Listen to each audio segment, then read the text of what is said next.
The prolonged U.S. wars in Iraq and Afghanistan have been widely covered through the years, but their consequences, including the related violence in Syria and Pakistan, remain poorly understood. When Americans are asked about the human toll of these conflicts, they often think first of U.S. soldiers who have lost their lives or who are struggling with war injuries and trauma. But the true number of casualties is much, much greater.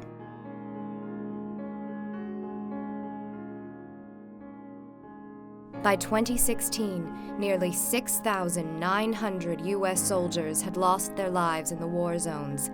Roughly half of these deaths were caused by hostile fire and improvised explosive devices, along with vehicle crashes, electrocutions, and heat stroke deaths. In addition to U.S. soldiers, many U.S. contractors have died in action as well. The contracting companies, however, have failed to report many of these deaths. A conservative estimate is that at least 7,000 of these workers have been killed in both wars. In addition, for every U.S. soldier killed, 6 Afghan, Pakistani, and Iraqi security personnel have died as well. In other words, more than 50,000 allied Afghan, Pakistani, and Iraqi soldiers and police have died in combat. The figures available for opposition fighters are controversial because Allied forces have often been motivated to count killed civilians as militants. One estimate, however, puts the total number of fighters killed in Afghanistan, Pakistan, and Iraq at 110,000. The largest number in the death toll, however, is not soldiers, but civilians.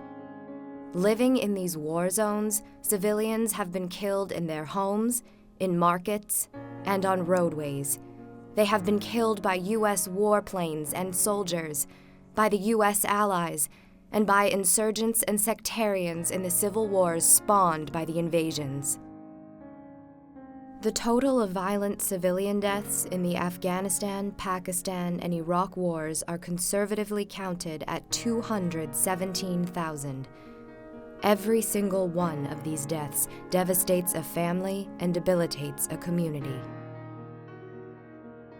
This total of over 390,000 dead soldiers and civilians, however, includes only those who have been counted as direct deaths or deaths by bomb or bullet. An additional large number of people have died in these wars by indirect means, as they have in all the wars of human history. They have died due to hunger, disease, or injury that resulted from the war's disruptions and environmental harm. It is difficult to estimate just how many people have died indirectly in these wars, but researchers suggest that in recent conflicts, for every one direct death, there are at least 4 other indirect deaths. A conservative estimate is that these wars may have resulted in the indirect deaths of an additional 870,000 civilians. Unfortunately, these numbers are still estimates, with no party to the conflict taking responsibility for a full accounting of the direct or indirect death toll.